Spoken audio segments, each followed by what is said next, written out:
ke Pak Saur dulu. Kenapa Irjen Verdi Sambo dalam hal ini harus dilaporkan?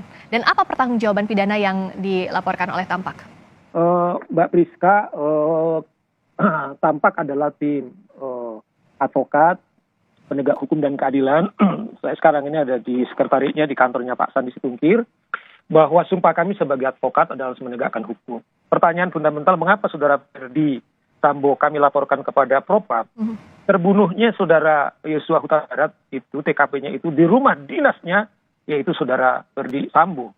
Dan Mbak Priska tahu bahwa Saudara almarhum, yaitu Saudara Yosua Huta Barat, adalah ajudan daripada Saudara Verdi Sambo.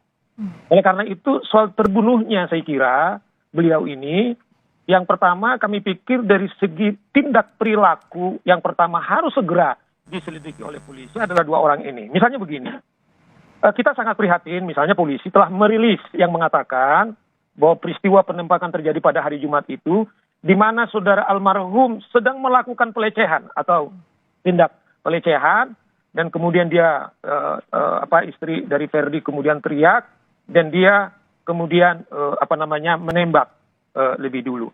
Artinya adalah PKP peristiwa ini terjadi di rumah beliau. Dan yang berikutnya Mbak Priska, Propam adalah yaitu benteng terakhir daripada menjaga marwah, yaitu etika daripada polisi, dan yaitu benteng terakhir untuk mencari keadilan.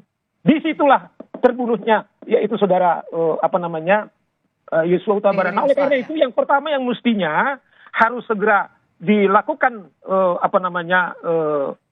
sidang etik dan meminta supaya beliau diberhentikan. Contoh misalnya begini, ketika kami melaporkan ke Kadip di mana Saudara Verdi Sambo sebagai Kadip, kemudian kami tidak bisa diterima karena memang orang bilang jeruk makan jeruk masuk akal. Oke, tadi laporannya diterima atau tidak kalau dari Tampaknya tadi? Ya, memang kami akhirnya diterima, sekalipun sangat berjuang, kemudian bicara soal teknis, surat kuasa dan lain-lain. Saya bilang ini kami penegak hukum. Kita apresiasi yaitu Kapolri dengan membentuk tim khusus di mana menghimbau seluruh elemen masyarakat untuk berpartisipasi. Tetapi setelah kami kemudian yakinkan, tidak ada alasan kemudian Propam tidak menerima. Tetapi kami harap laporan kami tidak sekedar diterima, harus segera ditindaklanjuti. Makanya kami segera menemui Kapolri. Karena Pak, setiap detik kemudian peristiwa ini tidak segera dituntaskan seperti janji daripada... Oke, sudah ditemui kah? Sudah bertemu dengan Pak Kapolri kah, Pak? Tetapi kami merasa sangat tidak sesuai janji daripada Kapolri, akan segera responsif untuk menanggapi aduan daripada masyarakat. Tapi kemudian kami dipumpung ke sana kemari laporan kita. Tetapi tidak apa-apa. Tetapi kami himbau dari Kompas TV ini kepada Pak Kapolri, apa yang Bapak janjikan kepada tim khusus itu supaya responsif.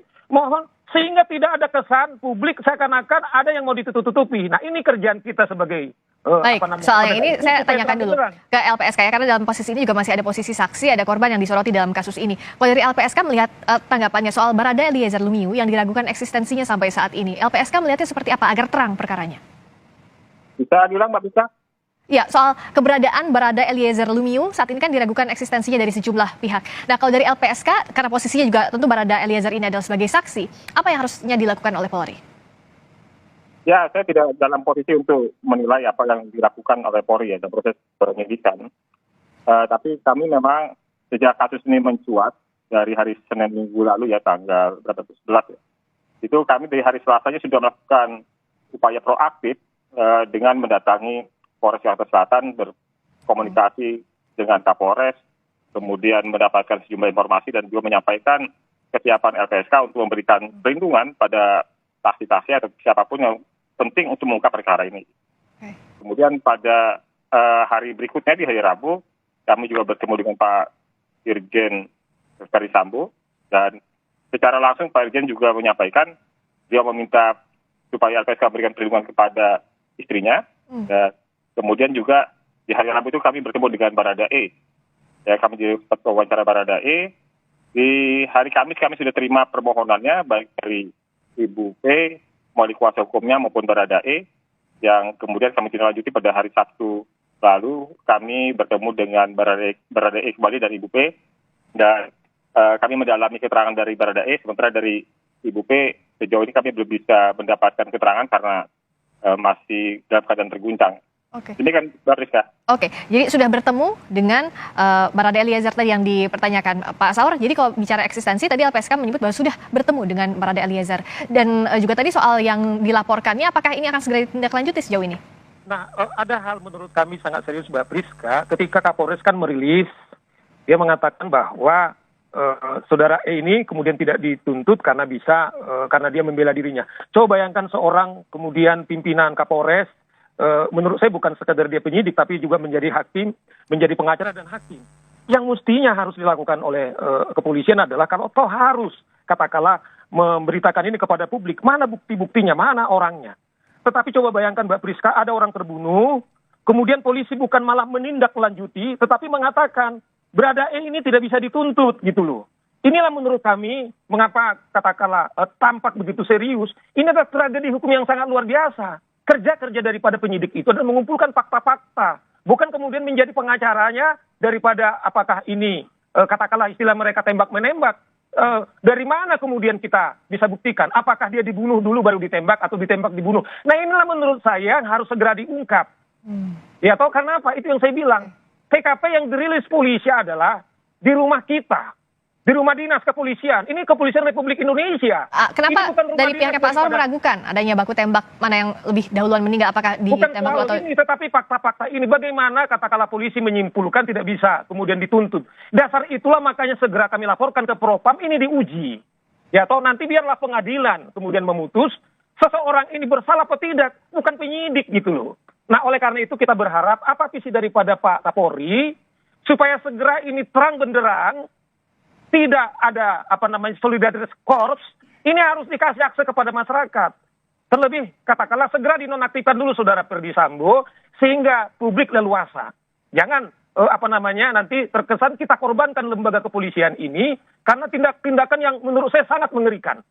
Bayangkan itu saya bilang. Oke, baik. Propam itu adalah tempat benteng terakhir marwah daripada polisi, tetapi disitulah terjadi pembunuhan ini. Oke, baik. Polisi harus segera mengungkap ini dengan baik. Nah, bicara soal pengungkapan ini kan LPSK juga tadi mengatakan sudah bertemu langsung dengan Barada Eliezer.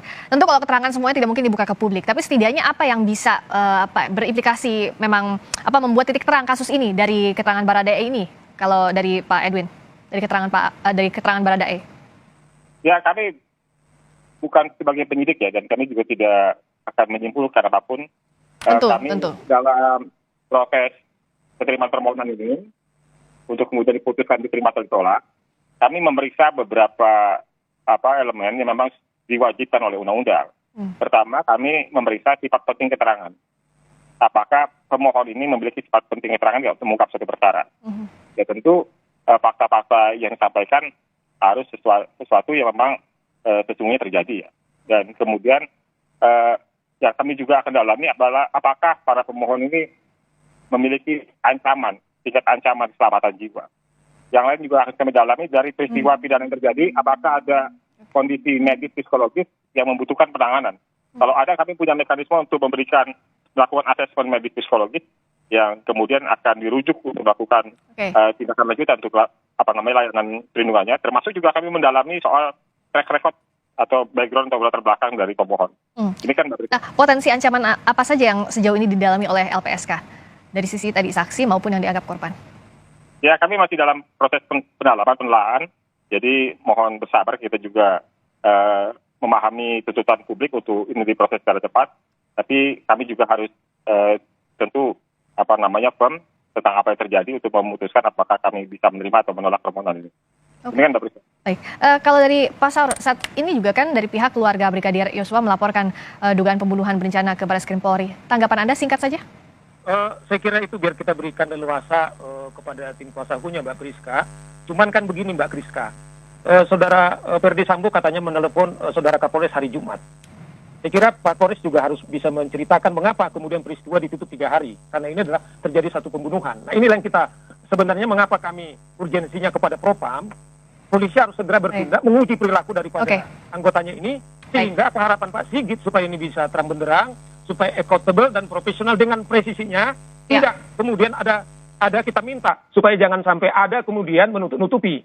Ini seketika Kapolres, saya pikir dia harus sebagai penegak hukum harus betul-betul crime crime investigation. Oke, baik. Harus Ditangkap investigasi. maksudnya yang ditunggu publik saat ini adalah pengungkapan kasus ini seterang-terangnya agar tidak menyisakan tanda tanya di publik. Terima kasih atas waktunya.